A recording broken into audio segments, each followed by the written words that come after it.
Man, I got you a gift, man. You did. You got me the mask. And I got you another gift. What'd you get me this time? You'll see it, man. I got you a mic a gift, man. Man, you done set the bar. No. I'm trying to think of what I No, don't think about it like that. I had you something Don't. picked out. No, but listen, I had you something picked out at the beach, right? And I had some socks for you Uh-huh. because I know you like socks, and Yeah. I was getting.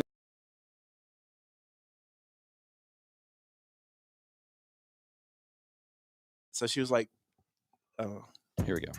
my bad." No, you're good.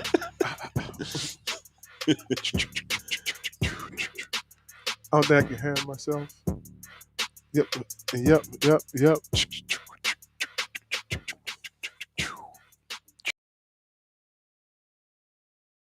Barber College Success.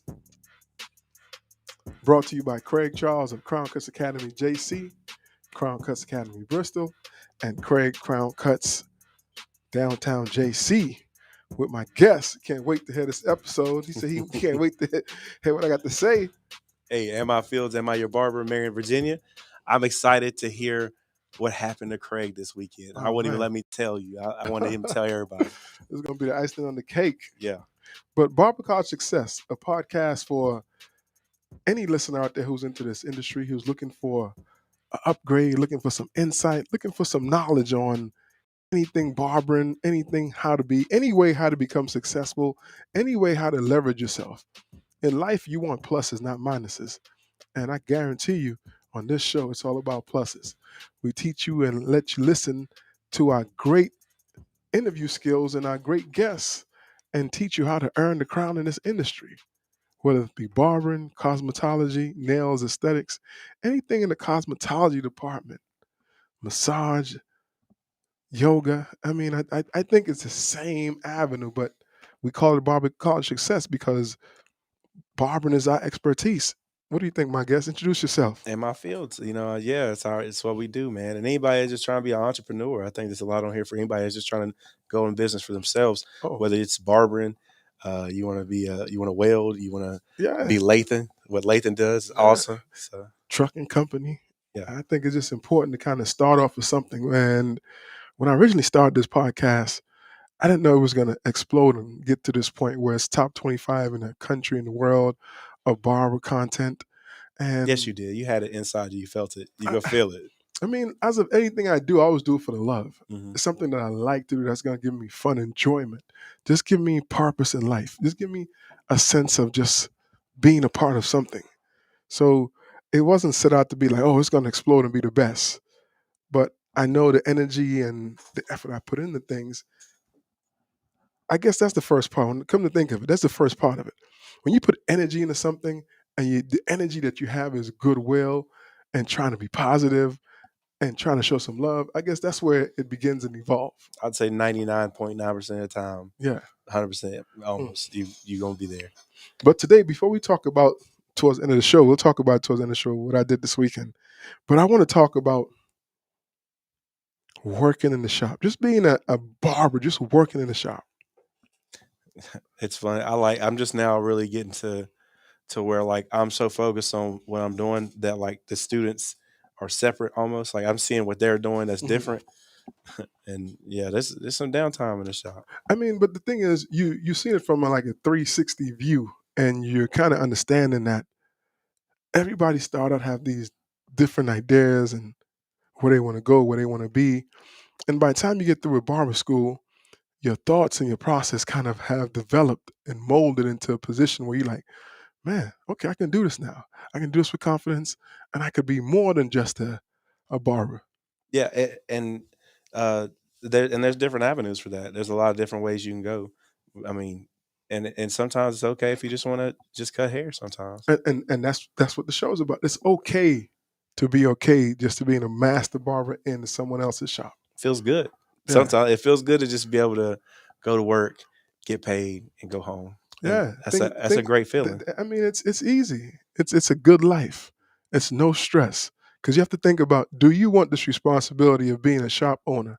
Do you want this responsibility of just having to pay all the bills? Do you want the responsibility of having to think about the insurance? Do you think you want the responsibility of having to Turnover. turnover, work, having employees. having employees, thinking about the toilet paper, thinking about the getting down to the cleaning supplies, just thinking about who's going to clean the shop, who you going to pay to do this, Mhm. who's going to do the marketing. Sometimes just as easy as to wake up, go to work, cut hair, have a good conversation, and make some great money. And then you still create while you do that. Yes. And I seen my brother-in-law, he opened the shop that we work at now, and I kind of seen the grind that went into it, and all the effort that it takes to keep a shop going. And I'm kind of glad I haven't taken that on yet. And it's an accomplishment which makes you feel good. Of course. Your subconscious mind makes your subconscious mind feel good and makes you feel good as well. But I think it's something that you have to carefully think about because there's a lot that goes into that. And you've talked me off the edge a couple times.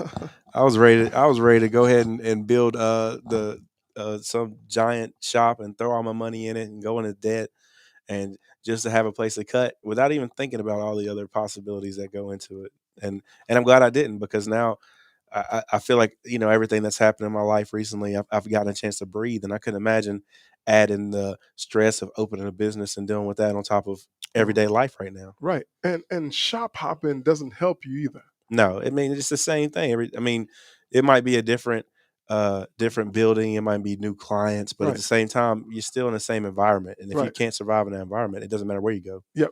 Important. It's important. It's important. Because I've known some barbers who dip shops like 3, 4, 5, 6 different shops and thinking that every shop they go to is going to be better for them.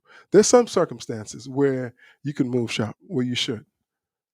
If it's not working, if you can't get along with your employees, the shop is not bringing no income.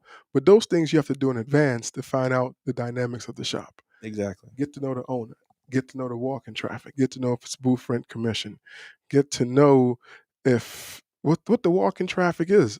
Do you guys just do strictly appointments and sell into a point where you're marketable enough where you can make money?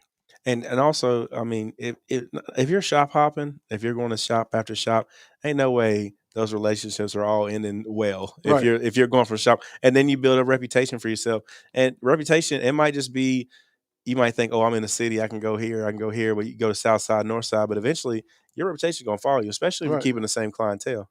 Yep, it's important. And I just want to talk to that student out there who is thinking their thought process is, hey, I want to go into this industry, live good, have a good name, um, put some savings up, acquire some good income, and just live really good. Because as a barber, you can leave out the shop making sometimes $1,000, $1,500, $2,000 a week. And you're the breadwinner, you're the one taking care Yeah, of the family, and your spouse might not even have to work. and all you have to worry about is paying that booth rent or that commission, which typically is about 20% of what you make, 15%, 15 to 20%. Some shops are 30, 40. And that's the price of doing business. That's Right. just part of the game. Whether it's, like you said, commission or booth rent, it all averages out to about the same. So I mean, you got to figure out what you want. But how to market yourself now, that's the key. You have to think about how to market yourself. How do you make yourself more valuable when you're leaving school to go into a shop? What are things that you can do? Um, Making yourself more valuable, getting as much information out of what you're doing before you leave, so you don't turn down any services, Right, and that'll always help you get your chair full. Um, I think exposure is really important. right, I think getting yourself out there, participating in school functions or participating in fundraisers, things like that, that might not seem, it might be an investment right. on your part, but at the same time, you're getting your face and self out there for people to see you and know what you're doing, and bring in clientele to yourself. And you're thinking that you're not getting the return right away. No, and it's not the S word. We don't say the S word. It's an Yes, investment, it's an and investment. sometimes that can be tiring and exhausting. But I think a wise person thinks about the long term and not the Yes, short term. yes. Short term person says, "Man, I ain't trying to do that. I ain't going What's out the there." S word? Sacrifice. We don't use Ugh, that. We don't use that. I We don't saw use that. Lathan trembling over there. We don't use that. We don't use that. We use the word instead of sacrifice. We replace that with investment. You're investing in yourself. You're putting that work into yourself. That's important. That's everything. I think that's valuable. And especially, and if, instead of, and if you do have downtime in a shop, and you feel like, man, is it I think every barber has that one feeling like, man, what did I do wrong? I done said something to somebody, and you're like, man, what happened to this client? So and so supposed to be here, but everybody has a slow time in the shop eventually. And if you have a slow time in the shop and you're wondering what you can do better, start putting more effort into whatever else it is in marketing or whatever, and then your cup runneth over. Yeah. Build your clientele list. Write their names down. Write their address. Write their email address. Write their birth dates. Birthdays. You know what I mean? Birthdays. You know what I mean? Mhm. So that you can send them a little thank you note saying, "Hey, happy birthday! Really appreciate you just patronizing my business."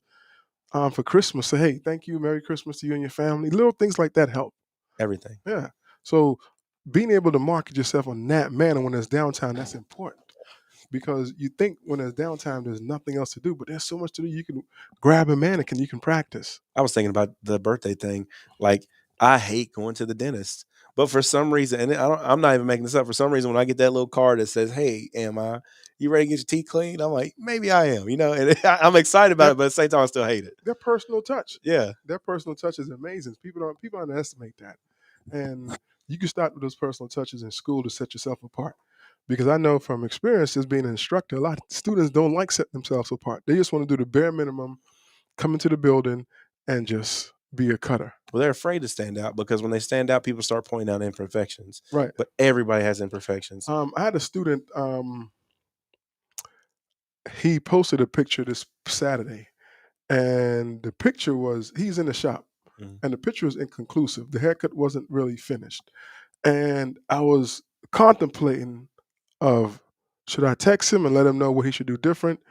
But as an instructor and someone who loves the industry, I sent him a message, and I sent him a message thinking like, man, he might take it personal. Yeah, I think about that stuff. You know what I mean? But when I showed him the picture that he posted, and I showed him what to do, he's like, "Oh man, I thought about that. I looked at that picture. Mhm. Thank you. Appreciate the feedback." My dad always says, "Speak the truth in love." Whenever Yeah, you do that, whenever you criticize, not criticizing, whenever you're giving advice in a loving manner, a caring manner, right. then it's going to be well received. And if it isn't, that person's probably dealing And with he something and he and anyways. he understood why I called him, and because I know as a new barber in the shop with experienced barbers, your thought process is you want to work as fast as them and you want to keep up with them, but that's not fair to you. I I felt like that, especially in my apprenticeship. But and what the client's thinking because they watching. For me, it was like, man, this dude done did two. They done did two haircuts, and I ain't even. I'm still in the chair. Yeah, but So and but that that's was good. Take yeah. your time and build and grow. Take your time, build and grow. Get to know the personnel in the shop. Get to know your barbers. Get to know the clientele. Get to know your skill. Slow it down. And a lot of times, the mistake that barbers make, they just go so fast. Yeah. And instead of just like taking your time, taking a deep breath, walking away and coming back, if you feel embarrassed to ask another barber in the shop for some help, stop. Take a deep breath, walk away, and come back. I think anybody in this industry that I have personally met has been more than uh, helpful in me anytime I had questions. And even in this industry, a lot of the guys that seem like they're inaccessible Right. are really very easy to get a hold of. I was speaking to one guy, Taylor Fade Trevor, Hmm.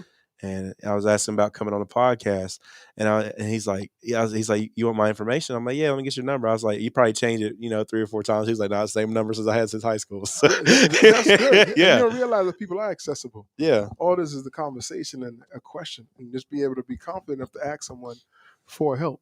I think barbers are some of the most confident people in the world. Like you have to be.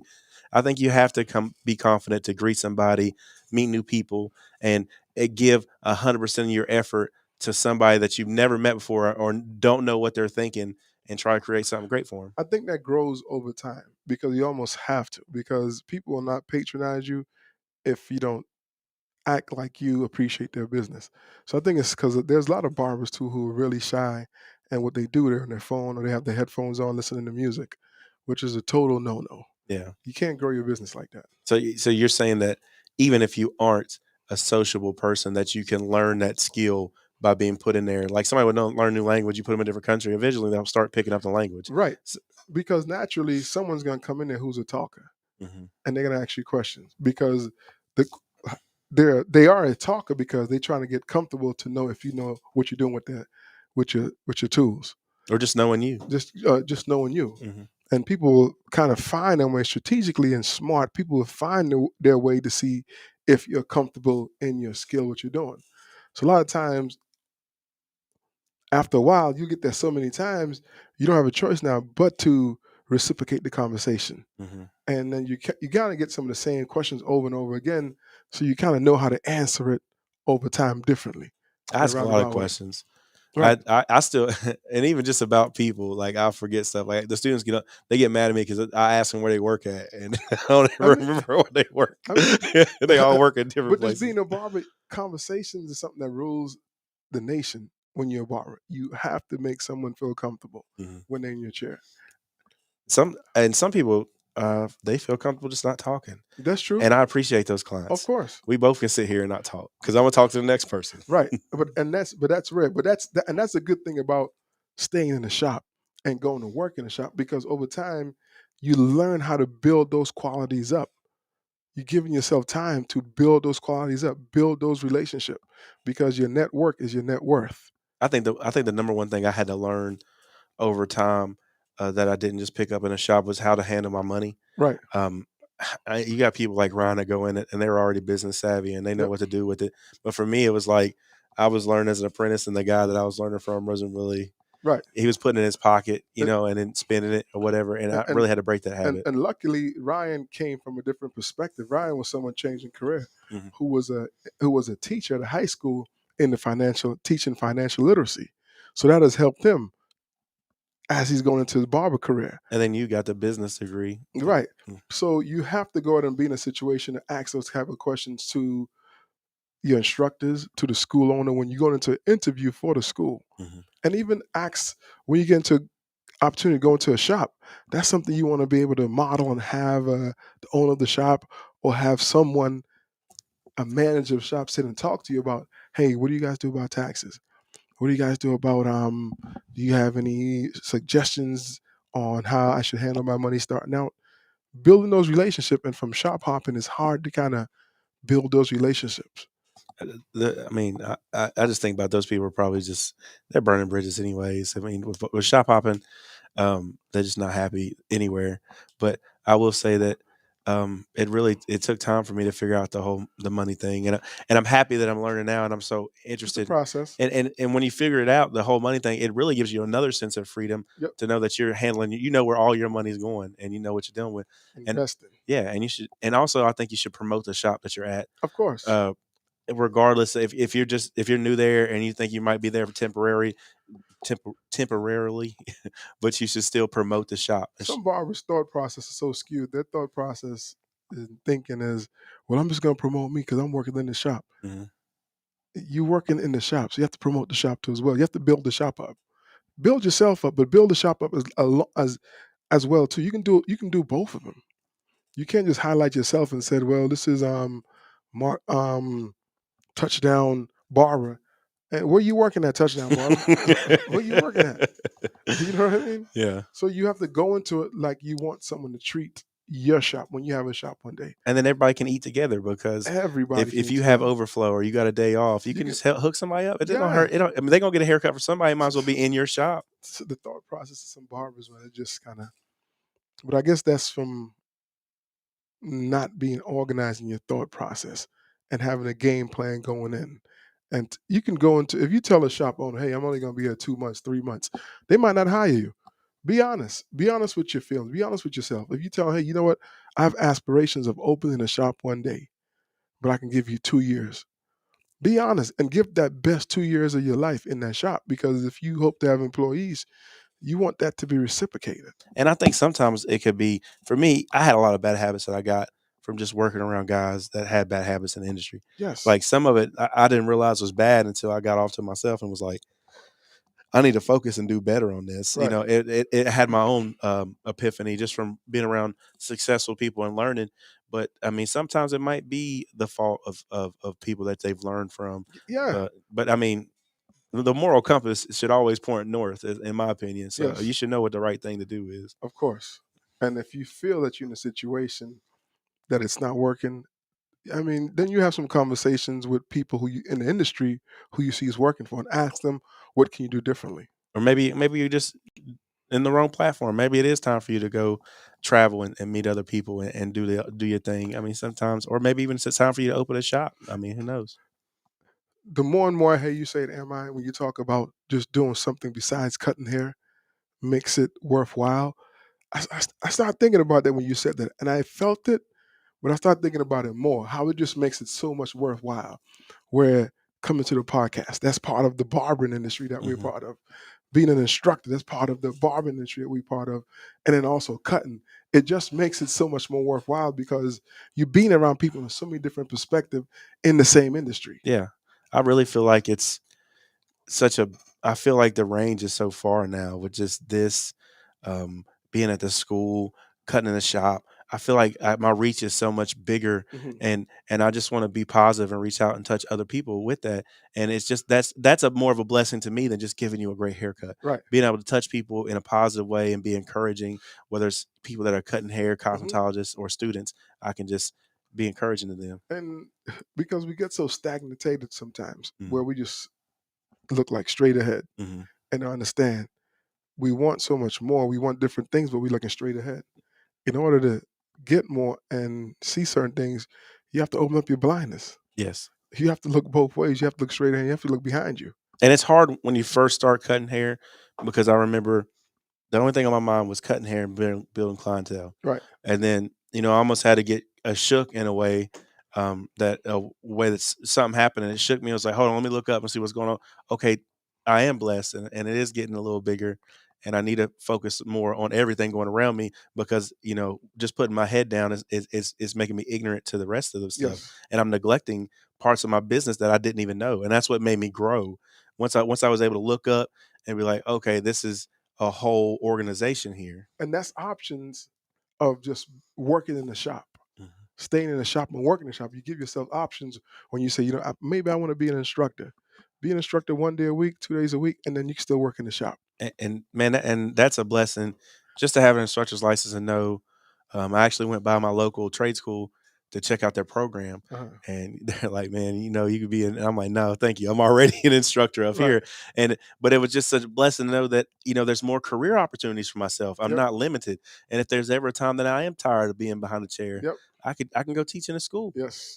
and Yes. that's a blessing. That's like almost like a retirement. Open up your options Exactly. because you broaden your horizon, you building your network, which increases your net worth. Mhm. And I mean, it's amazing when you could do something like that. I mean, I just thankful that I could come in here every day and just think about it. Like, man,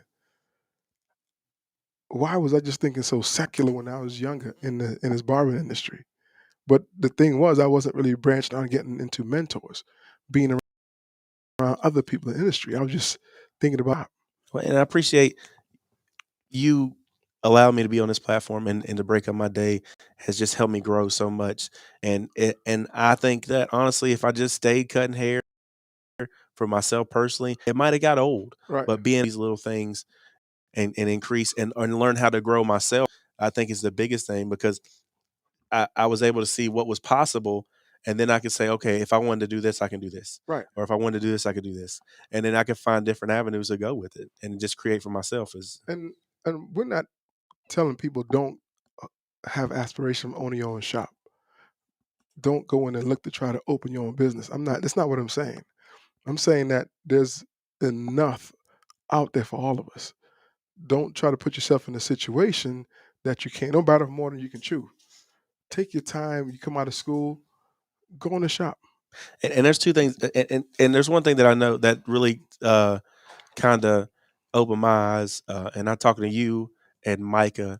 I remember one of the things Micah said, I was like, Micah, how do you know when it's time for you to open your own shop? And he's like, when you know, you'll know. Right, And I was like, thank you. And then I really thought about it. I'm like, am I just doing this because of uh not secular, but just I wasn't ready. I just wasn't able to tell myself I I think wasn't a lot of ready. times it's like an ego thing because everybody look as every business that is open and the man behind this is so successful. Yeah. And that's not true because there are a lot of businesses who struggle and fail from somebody open. You have to be strategic how you open your business. Yeah, and I actually ran into an older gentleman in the town that I grew up in, and he owns a vehicle. He fixes vehicles, and I was asking him, I was like, "So, give me what's what's one thing that I need to know about business?" And he said, "One thing about business is everybody assumes you're rich. If you own your Yeah, own business, everybody assumes you're rich right there. And he's like, that's one of the most common misconceptions. yeah. You know what I mean? And if you can go somewhere and work for someone and build yourself up, that's not a bad option either. That's what you should do. Honestly, you should you should watch and see what's going on and learn. And you're not going to learn what's going on in a year. Mm-mm. You're not going to learn. You didn't even learn how to cut hair the best you could in a year. It's still going to take you more time to grow. So you have to sit back, see what's going on, learn everything, help and promote and take weight off of the shop owner and help him. That way, he'll teach you or reciprocate to some of the things that he's taught you. And the key is like you just said, not because you own the shop, you're gonna make all the money. A lot of barbers make more money than the shop owners. Mm, The shop owner still have more responsibility. Um, you might, and if they're not there every day, you doing the legwork, but you making all the money too as well. mhm. A lot of times, especially in barbershops per se. Yeah, for sure. I mean, Yeah, there's guys doing really well for themselves, and they clean off their clippers, and they put their stuff up, and they walk out. They ain't got to stay there to make sure the lights are on, or that it's clean, or, right. or all that stuff. And there's some barbershops where the barbers don't even sweep up for themselves. Mm, what a world that is! Yeah, they don't have. All they have to do is come with their tools. They have to set up no hot towels. Don't do nothing. Man, that's gotta be nice. Yeah, I I'm mean, ice skating through hair all day. These dudes get their homes. yeah, if you could go to a situation where you could just say you make $2,000 a week, you That's a blessing. that's $6,000, $8,000 a month. Mm. I mean, not too many people in this country make that type of money. I mean, yeah. I mean, that's got to be top echelon scale. Claim that though, so they can see it. So when we Yeah, tell people we barbers, I and the mean, like, average pay is 80 grand. yeah, you know what I mean. And then if you want to branch out and you can market yourself so much more, you say, hey, you know what? I want to get my instructor license. I want to teach a class on the side. I want to teach the skill that I perfected in the shop. I want to start teaching that. Those are options that you can have as well. And I think there's a shortage on teachers. I really feel like There are. there's so many people with so much to give, and I understand that it's hard to give up clientele or whatever to do Mhm. that, but the reward for it is so much more, and being able to watch other barbers grow, I think is a real blessing to see them go from just picking up a pair of clippers and doing nothing with it to successful is awesome. We forgot one thing. What's that? We talked about instructing. We talked about working in the barbershop. We talked about coming in the podcast. We forgot about the other The thing we do. Confess Project. Yeah, the other thing of embalming that we do. Yeah, that's a whole nother thing. That's a whole, yeah, And that's a big thing that's a too. big thing. Getting to travel and teach barbers about mental health. Going to different cities and Yeah, everybody's been it's been a blessing. Everybody's received as well. that's so many different things that you could do in this industry that when I started, I couldn't even put a picture on. I couldn't even like visualize that. I didn't visualize it when I first started cutting hair. And then when I go into the hair show in Knoxville, I saw the guys from the Tennessee House of Fades. Yeah, I saw all of them, and they recognized me, and it was a blessing to see them there. yep. You see what I'm saying? Yeah, Just that brother, that network that you can have. That's amazing. So I would recommend. I wouldn't say I would recommend. I would. It would be up to you. But if you come out of school, I would say give yourself at least 2 years in the shop. unless there is a few situations where Yeah. um, there's a gentleman in the shop, and he wants to be a barber because there are no barbers at Right. all, and he wants to open a shop. Situations like that. Of But he course. still needs to weigh out all the options of Yes. why he would do that. And it's okay if you get to a shop and you stay there 10 years. Yeah, It's okay if you go to a shop, you stay there 15 years. I mean, there's nothing wrong with that. no. I mean, you could be strategic and give yourself an opportunity to do other things besides barbering just by working in the shop. And the guy that works in his shop that came in here with us, Bobby? Bobby, Mhm. he does real estate, Yes. and I mean, and that's not a very. I don't say it's difficult to get a real estate license because it probably is, but from what I understand, Virginia, it's like 600 hours, and you could do Right. that on the side in between appointments, go show a house. Yep. I mean, there's just so many possibilities. Give yourself open up the man. Amazing. Yeah. So again, this episode just talking about students coming out of school thinking about opening the shop or working in the shop. There's so much benefits of coming in and learn the trade and learn the skill without putting pressure on yourself. There's so much benefits. Give yourself time to grow. Give yourself time to hone your skills. Give yourself time to just build relationships. And it's okay. You don't have to be the shop owner. You don't have to let that egoistic thing talk to you and be like, hey, me, I'm on top now. I open the shop.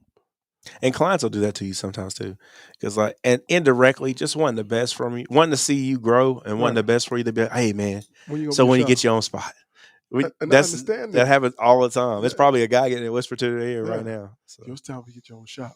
It's time for you to shine, man. mm. You up under him and you making the shop. You make this shop. How much you pay him a week? Yeah, Shoot, you can do your own thing. don't listen to that.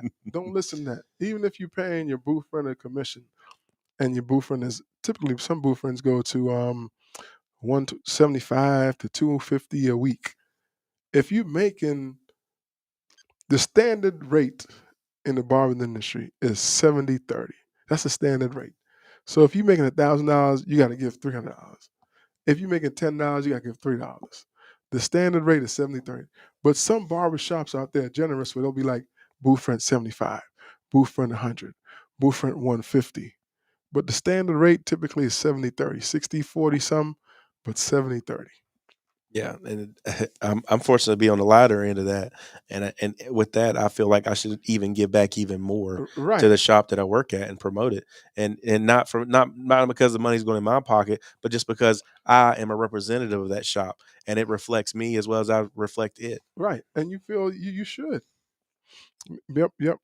Great thing. Yeah, that's big. So for you guys out there, Barber College Success brought to you by Craig Charles of Crown Cuts Academy JC, Crown Cuts Academy Bristol, and Craig's Crown Cuts Barbershop downtown Johnson City. And my co-host, And my fields, am I your barber? yes sir. So what happened to you? What'd you do this weekend? Oh I got man, to hear it. We told him beginning. You tell us. yeah. This weekend I went to a Dave Chappelle show in Atlanta. It was a documentary. It was so dope. That's crazy. It was so dope. I'm man. I mean, this is the second one within like 3 weeks. I mean, 4 weeks. You know how many times I watched Block Party by Dave Chappelle? Yeah, Man, I want. but the dope part about this, right? It starts out with a documentary screen talking about Dave Chappelle having these comedy shows in this cornfield in Ohio, Mm-hmm. and during the pandemic, and how some people out there was just not receptive, and they were. I mean, they had like 6 feet apart. Everybody had their mask on Mm-hmm. and doing their thing. Everybody's getting checked. They were showing. But there were some people in the community who was like, man, it's vulgar. It's too loud. Blah, blah, blah, causing the community to go down. That town, that community, that documentary, now that comedy show with people coming in, generate like $9 million In that town. in that town. That's crazy. But Nobody saying that now. yeah, I mean, but they were just knocking it. And Dave Chappelle did a documentary on the whole George Floyd thing and all that, and it was epic. But the best part about this, right? It said Dave Chappelle and friends. So everybody was wondering, is Dave Chappelle here? Or he just has this documentary that's going on the screen. Mm-hmm. And I'm like, man, Dave Chappelle's not even here, man. He's gonna have a documentary. Man, I could have watched this on Netflix. Yeah, he paid for it to stream it. Yeah, I could have watched this on Netflix. But the funny part is, you go to a Dave Chappelle show, you can't bring your phones in. Yeah, I knew that. They're locked up and Mhm. nobody has their phones. A lot of comedians do that. Yeah, I'm like, come on, man. So like you think a lot of times you think you can't be without your phone, Mhm. but you without your phone for 4 hours. You're like, man, what's going on in the game? Yeah, exactly. But point proven is that you don't need your phone on you all that time, because if you get 4 hours without using it, you're good. End of the show. They start talking. The credits started coming up. Blah blah blah. Dave Chappelle comes out. People were walking out. People were walking out. People were walking out. Then he comes out with this like jumpsuit and started cracking jokes. Did he stop him from walking out? Or did he say something? Some people were already gone. Oh man. Yeah. Oh, that's a heartbreaker. Because a lot of people wasn't thinking he was coming. I had a conversation at the concession stand. Mhm. Man, I don't think Dave Chappelle. He ain't coming. I mean, I could have watched this on Netflix. Dave's probably under disguise. Yeah. The dude was like, "Yeah, man, we could watch this. We could stream this." But me and the wife, Dave Chappelle comes out. People started running back. That's crazy. He started talking. You know what I'm saying? Doing this skit, and then the best part about this thing, right? This dude had a mini concert afterwards. Was it like artist was there? Usher came out. Usher, Jeezy came out. Jeezy, Monica. I ain't heard her in a minute. 2 Chainz. 21 Savage, and people left. T.I. Did You know what I'm they just saying? do like one song? Everybody did Killer a Mike. They song? did about 2 or 3 songs. That's crazy. Killer Mike, T-Pain. It was epic. I mean, some of the artists I've never seen before in my life. And they came out and just like, they went crazy. Usher came out first. And I'm like, yeah, this is dope. This is dope. That's crazy. Then Usher, then he's singing a song. Then his duet with Jeezy came. We see the crowd went nuts. This everybody in Atlanta came out. The crowd went nuts. The crowd went nuts. And then 2 Chainz came out. Then you started seeing Lil Jon came out. Lil Jon was there. It I've was- been wondering what happened to him. I didn't know. It was. I mean, it was just like a mini summer jam, but it was all this with the documentary. That's dope. But a lot of people left. I can't believe that. That is crazy. But they can't have their phones there, so they don't know what they missed. They might Yeah. still be ignorant to it. They might be Yeah. listening to the podcast like, oh my God, what have I done? A lot of people left. But it was, I think tomorrow night he's in New York. But it was Dave Chappelle and friends. I guess wherever city he goes, he kind of brings a local like artist. Mm-hmm. But That makes sense. I was like, man, these dudes came out, did a mini concert. Did it big. It was dope. Who was your favorite performer? All of them. I mean, Jeezy. I've never seen Jeezy in concert. That's a big deal. We had a snowman shirt on. He came out with his yellow bubble jacket and was rocking it. I mean, I like 21 Savage. 21 Savage, he did his thing too. He's all right. He did his thing. And then I mean, T.I. came out, he tore it up. Oh yeah, T.I. That's his city. He rocked it. T.I., T-Pain. If Andre 3000 was there though, I would have lost it. Yeah. I'm thinking Future could have came out, Migos could have came out, all those dudes from Atlanta. Man, that was wild. You didn't know. People just kept coming out. Yeah, I'm thinking like, what's going on? And then I'm like, damn, we was about to leave ourselves. Yeah. That's awesome. So that's what I did this weekend. I stayed at home and played video games. Hey man, I wish I could have done the same, man. But it was good. It was a good experience. It's a blessing. So that's why I got your gift. Is T.I. gonna come out the back? You brought T.I. here? Hey man, I wish I could. Man. I'd have brought him up. Yeah, man. But anyway, man, we had a good time, and that's what the surprise was. Anyone out there listening? Again, check us out on YouTube, on Spotify, any major podcast platform, any major social media outlet we're on. Check us out. If you have any questions, hit us up. Hit us up with any questions that you may have, because we want feedback from you guys. We love the feedback from people who listen from all around the world, all around the country. I love the feedback. I love being able to come on the show and answer a question. I love when someone calls or send a message and says, man, I'm listening to your podcast. It keeps me going. I love it. Appreciate what you're doing. You and your co-host, Emma, y'all doing some big things. One day I'd like to bring a guest from across the country on our podcast. What's name one of the countries that we going? Where we at? Cambodia. Germany. Just come in the studio. If you fly in the studio in Johnson area and you're from Germany and you say you listen to a podcast, we will put you in the podcast on a Monday. If you come into the Johnson City, Tennessee area from across the country, we'll put you in the podcast. That'll be dope. Yep. We had the Google Translate ready. They'll be ready on deck. But again, appreciate the love, fellas. Barber College Success. Top 25 feed spot in the country. Barber content. If you have any questions, hit us up. Hit my guy Am-I up. Send him an email. Send him a request to hit you up. And hopefully one day we could take this on the road. Just go to a country and just set up and do the podcast. You're going to pull up on Germany. On the road. You know, in Australia somewhere. In China. Man. Just pull up. Be like, hey, you guys we got to get some Barber College Success apparel. Okay. Yeah. I got a hat. Lathan, he can make the podcast apparel. We got to make Barber College Success podcast. Some apparel. I think that's going to be dope. Yeah. We got to do something with that. And put some red and blue in the pole. So that's it. That's it. What's your last 10 words, Am-I? It was written. It was written. Anything you want to say to the faint of heart who's thinking about on the borderline of how they're going to jump into a shop, what they want to do when they get out of school? Or if you're just thinking about changing careers and you just want looking for advice of what to do, how to. And also the other option is if you go on their own mobile barbering, that's okay too. That's a cheap way to do it. Yeah, cheap way to do it. Amen. Still accomplish the same thing. Follow your heart. Yes, sir. And make it your passion. Give you all day, because your net worth Your network increases your net worth. Uh, uh, uh.